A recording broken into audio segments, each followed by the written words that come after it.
met my soulmate while I was shopping for my wedding, and my fiancé has vanished after finding out. Hello everyone, my name is Mia, and I was engaged to my college sweetheart, Nate. We had been together for 6 years, so we had something solid, but before I knew it, that wasn't the case anymore. Everything changed, and I tried my best to not ruin it, but then I did. I destroyed every precious memory of what we shared and had. Nate was everything to me before I met Danny. We were so in love that we decided to get married. Everyone was excited given how we've been together. We planned everything together, including our future. This wedding that was supposed to happen before I met my soulmate was something we were both looking forward to. I couldn't even wait. Before we got engaged, I had spent months planning our dream wedding, from the venue to flowers and every other detail that was needed. I really wanted to marry Nate. I never expected things to turn out this way. I never really thought I'd ever look at someone else the way I looked at Nate. That was not supposed to even happen because I always thought Nate and I were endgame, but I guess I was wrong because one afternoon, I went wedding dress shopping with my best friend. Everything took a different turn. That's where I met Danny. He was there with his sister, helping her pick a dress for her engagement party. I loved how he paid so much attention to sister's dress and made her feel happy and proud. And that was really admirable, and I found myself being interested in his words and action. Aside from that, he was charming, confident, and had this undeniable presence. Our eyes met, and I quickly shifted my focus to avoid any awkwardness because our eyes met it. We kept stealing glances at each other, and before we knew it, we started talking. He came over to where my best friend and I were trying to pick out dresses, and suddenly said that the ones we were looking at wouldn't do my beauty justice. You should have seen how shocked I was when he said that. I couldn't even be offended I was interested. So I told him that he sounded like he knew better about wedding gowns than we women, and that he also sounded like he knew more about me than myself. Funny enough, he didn't back down. He looked me straight in the eye and told me that he knew more about wedding gowns than me, and he knew more about me than me. I couldn't believe it. I was literally blown away. This man had gotten all my attention. Even my friend was curious about him. I quietly asked him while blushing to pick a gown for me if he knew that much about wedding gowns and about what would fit me. He smiled, not backing down from the challenge. He went through the entire catalog of gowns and looked me in the eyes as he said that my wedding gown wasn't in that shop. I chuckled and asked what he meant by that, and he told me that my aura wasn't exactly going to match with a wedding gown at that point. I think I knew what he meant, but I just wanted to confirm, so I asked him what he was implying. He didn't blink. His words were courageous. He didn't stutter as he told me that I wasn't ready to get married. That was when I got offended. Even my friend was now fed up with his dramatism. We both told him off and went on with our shopping. But here's the crazy thing. When I went home, my fiancé saw me coming back empty-handed. I didn't end up getting any gowns, and when he asked me why, I just told him that I didn't like any of the gowns I saw there. I couldn't exactly tell him what had happened that had thrown me off my shopping game. It would just make me look stupid for entertaining it in the first place. Nate, my fiancé, just told me to check a different store the next day, since I didn't like anything in the store I went to. He was supportive and considerate.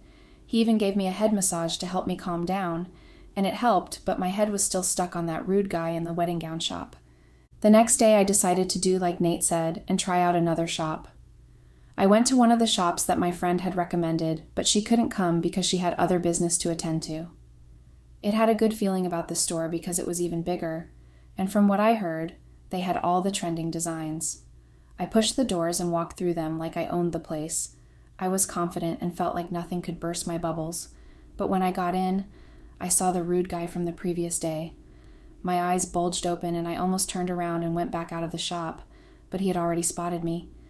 He called aloud to me, calling me the strangest name possible. He called me Wedding Aura Girl. I paused like the characters in a video game after the pause button had been hit. But what kind of name was that? I slowly turned around and he had already walked to me when I turned around fully. He said hello to me, but I was too pissed to even give a reply. I was clearly harboring some ill will from the previous day. I told him that I didn't think the universe would be so cruel as to make me cross paths with him again. He laughed and told me that was just giving me an observation. I told him to keep his observations to himself. Sure, I was being a hothead, but I found something about him just daring. I liked it. He was sharp and didn't hold things back. He chuckled and apologized. He told me that it was wrong of him to say that to someone he just met, and he even offered to make it up to me.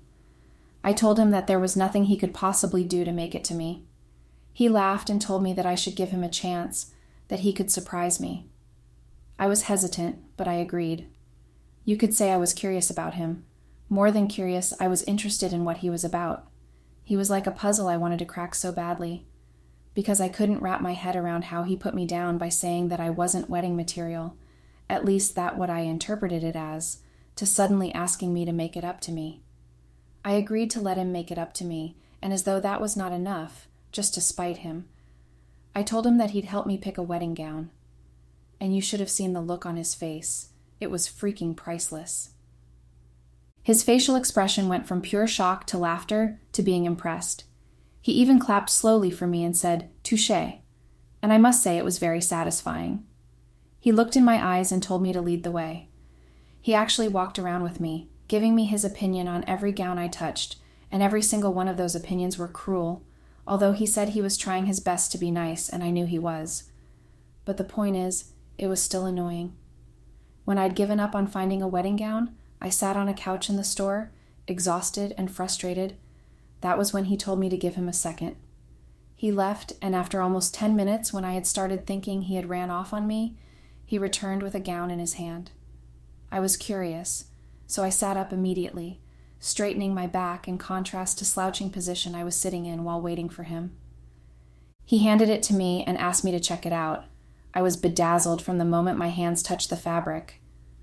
I instantly knew that I didn't have to search anymore, that I had found the perfect wedding gown.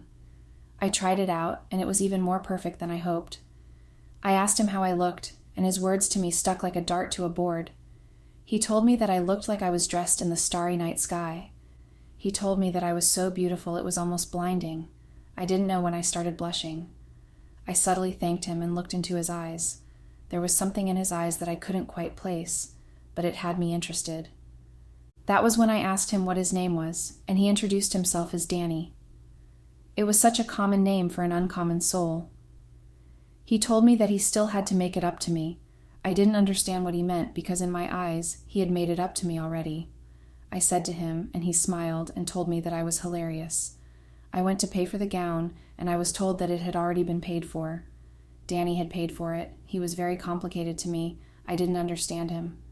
I asked him to let me refund the money that he used to pay for the gown, but he refused.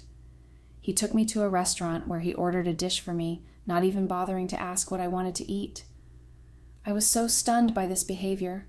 I asked him why he would do that, and he told me that he just ordered the best dish the restaurant had. He told me that I wouldn't regret it. I was still strong-headed, and I asked him what he would have done if I was allergic to the dish, and he told me that I would have said I was allergic while he was making the order. I scoffed in disbelief. He had this weird approach to life that I couldn't exactly understand. To be honest, when the dish was served, I loved it. It was like the best thing I had ever tasted, and I am not even overestimating. He then asked me for my name, and I refused to tell him, citing that he was trouble that I didn't need. He chuckled and got up. He told me that we were going to talk a lot more. I promised him that wasn't going to happen. But then he put his business card into my bag and told me goodbye, then walked away. I pulled the card out of my bag and wanted to throw it away, but he had already left the restaurant, and I felt there was no need to be so dramatic if he wasn't going to be there to see it. I could have still thrown away the card, but I couldn't. And I don't know why, I was clearly curious enough to hold on to the card. It was like I was drawn to it, and there was nothing I could do to pull myself away from him. I went home and told Nate that I had found the perfect wedding dress. He was so happy to hear that, and he was so happy that I was happy. For some reason, I couldn't seem to bring myself to tell him about Danny. Danny was like a stain in the story that I didn't want to tell him about, so I kept him out of it. I also didn't tell him about how I had lunch with Danny. To me, he was something that just happened, and we were never going to meet or talk to each other ever again, but I had no idea that Danny had other plans. The next morning, when I was planning to go for my cake tasting, I got a call from the store where I bought my wedding gown. I was honestly worried to get a call from them because I couldn't think of a reason why they'd be calling me a day after I got a gown from them, unless it was something negative. I anxiously answered the call and tried to be as positive as possible. I told them that I hoped there was no problem, and the person who called me said that it wasn't exactly a problem. That just made me a lot more anxious. I prepared myself for whatever they were about to throw at me and told the caller to give it to me straight.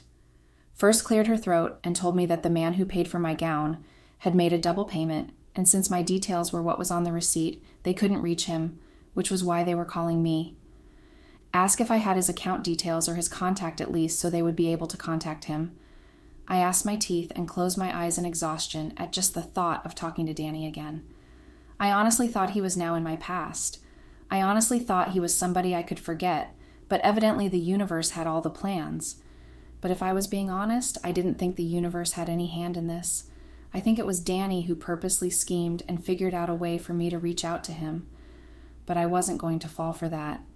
I simply decided to give his contact to the caller from the wedding dress store. I did that, and barely 10 minutes later, the woman from the wedding dress store called me back and told me that they couldn't get a hang of Danny. She even requested that if I could get a hold of him, she would really appreciate it. I was frustrated per se by what was happening, and in that frustration, I called the number on the card he gave me. And the most hilarious thing happened. Danny picked up immediately and asked who it was. I didn't know what to say. This was the same man I had purposely refused to tell my name to just the previous day. And now I had to tell him just so he knew who was tall. It was like a lump in my throat, but I struggled as I introduced myself. I told him my name was Mia, and he asked me who the heck was Mia. I found his reply very rude, and I continued by explaining myself. I told him I was the person he got a wedding gown for the previous day. I couldn't even believe it when I said it aloud, but it was the truth. Danny was the one who bought me my wedding gown. He laughed and said, "Gotcha." It was clear he already knew who I was and just wanted me to go through the excruciating process of introducing myself. I was so worked up after this, and I yelled at him. He didn't mind that I yelled at him. He kept laughing and told me that we were going to talk. I sounded like he thought he was a prophet of some sort, and his pride just annoyed me even more. He told me that now he had my number and my name and we'd talk more often. I told him that wouldn't happen, and that was when I asked him if he purposely paid for the gown twice, and he laughed and answered maybe. Everything about Danny anointing me, which was why days after that, whenever he sent me messages, I'd ignore them. I was getting married in about a month, so I didn't have the time to entertain any advances. But Danny was persistent. He would leave so many messages, most of which were taunting me. It was like he knew I was reading them, and he wasn't expecting a reply. Rather, he was just sending them for the sake of taunting me. After about a week of this hunting messages, I finally called him and strictly told him not send me any more messages. And you wouldn't believe his reply. He told me he would stop if I hung out with him. I laughed and asked him what made him think I would do that. He didn't give me a reply. I just heard a little chuckle over the phone. After that, the call ended, and barely later, I got an address and a time. I laughed at how unbelievable he was, but something was calling me to that meeting. It was like I couldn't resist. His blunt vocabulary that came off as rude most times and his uncivilized directness was just pulling me. There was this commanding nature to him that I admired. And if I was being honest, he was speaking the truth when he said I wasn't ready to be married. Every day I slept and woke up with fear and anxiety of the wedding date arriving, and I masked it so well that not even my close friends and even my fiancé could see it, but somehow, Danny, a man that I only exchanged glances with, saw through my facade. I was at home the next day, and I kept looking at the clock. I couldn't help it. I had told myself I wasn't going to see Danny. But as the time he set for our hangout crept closer, I saw myself springing out of bed and getting ready to go out. I told myself that I would just go see him and tell him not to contact me anymore. I really believed our meeting would be a very brief one. I wasn't expecting it to last anything more than 5 minutes, but when I got there, it was a tiny diner that didn't really have many people in it. Danny was already waiting for me, and I walked to him with a confident strut, ready to blast him with all hell and walk away. But as I got to him, before I opened my mouth, he told me to take a seat because he had been waiting for me. Like I said, Danny has a very commanding nature, and I couldn't bring myself to oppose this. So when he gave me that command, I quickly sat down and went quiet. He started the conversation, and before I knew it, one thing led to another, and I soon found myself laughing. I couldn't believe it. I was laughing at Danny's words. But it didn't just stop there. He offered to give me a ride home, and it turned out he was the perfect gentleman. Over the course of the week, we hung out, and I honestly don't even know how I made the time, especially with my wedding preparations. Sometimes I even canceled plans, meetings which were meant for the arrangement of my wedding just so I could hang out with Danny. He was entertaining, thrilling, and enjoyable to be with. It was like he was a different person from the person who approached me in that wedding gown store. As we hung out more, he was always looking into my eyes, and when he did, I could help but smile or even laugh. I was taken by him, and it worried me because I was getting married in just a few weeks. One particular evening, he asked me why I was getting married. His boldness never became dull. He was direct and unapologetic as he stared into my eyes and asked the question. I didn't have an answer for him. He asked me if I loved my fiancé, and I gave him an honest answer. I love Nate. Then he asked me if I loved him. I was speechless. I couldn't believe he asked me that. He asked me if I at least liked him, and I shook my head negatively and said that it was a little more than like I told him I loved him. And I don't know where I got the boldness from, but I told him that he was my soulmate, because we were just so compatible, and we had known each other for only a few weeks, but it felt like we had known each other forever. He smiled at me and reached to kiss me. My mind wanted to pull away, but my body didn't, so I stayed there and let him kiss me. But I didn't just let him, I kissed him back, and things got a little out of hand right there in his car. A few days later, we were at a restaurant, talking and laughing. We were even holding hands and chortling. It was the perfect evening. I was looking in his eyes, and they were calling me, and before I knew it, he asked me if he could kiss me. I was honestly surprised that he even asked. He was expecting an answer, but I pushed forward and kissed him instead. It was a long kiss that involved me smiling as we both savored each other's lips. Then I heard a familiar voice call my name. I immediately pulled away from the kiss and looked to the direction of the voice. It was Nate. He was standing there in bewilderment. I was so stunned to see him there, and before I could even make a move, he hurried out. I tried to follow him, but he had disappeared. It was like he was never there. I looked around, but he was nowhere to be found. Update. It's been a month since my Nate walked in on me kissing Danny. I still haven't been able to find him till now. His entire family doesn't know about his whereabouts either. On the day that was supposed to be our wedding day, guests gathered. Yes, I didn't tell anyone anything. I was just confused and frustrated. I didn't know what to do. I just knew that there was no possible way the wedding could go on. I had come to terms with the truth that I wasn't ready for marriage, and I was rushing into something I wasn't ready for, but it was very embarrassing, especially because since no one could find Nate, all eyes were on me. I was the one that had to answer the numerous questions. Paper Cap asking me where he was, why didn't come for our wedding, and most importantly, why he abandoned me. Because of how all the questions you are being framed, it looked like Nate was the one that was wrong because people thought he abandoned me. I felt guilty. I felt horrible, and my conscience didn't let me allow his name to be defamed like that. So I confessed that I cheated on him, and he caught me, so he left me. No. It was very hard for me to say, but I needed to clear the air. I've been crying nonstop because everyone thinks I'm such a horrible person, and maybe I am. But the truth is that I loved both Nate and Danny, and I feel bad that I didn't do things properly. I've been trying to get a hold of Nate, but he is still nowhere to be found. I am frustrated, and what's worse, Danny has refused to talk to me because I had become so disoriented and frustrated in my attempt to find Nate.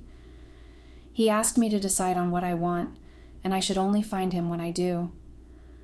I am so alone and so scared. I'm the villain in everyone's story, and my life is a wreck.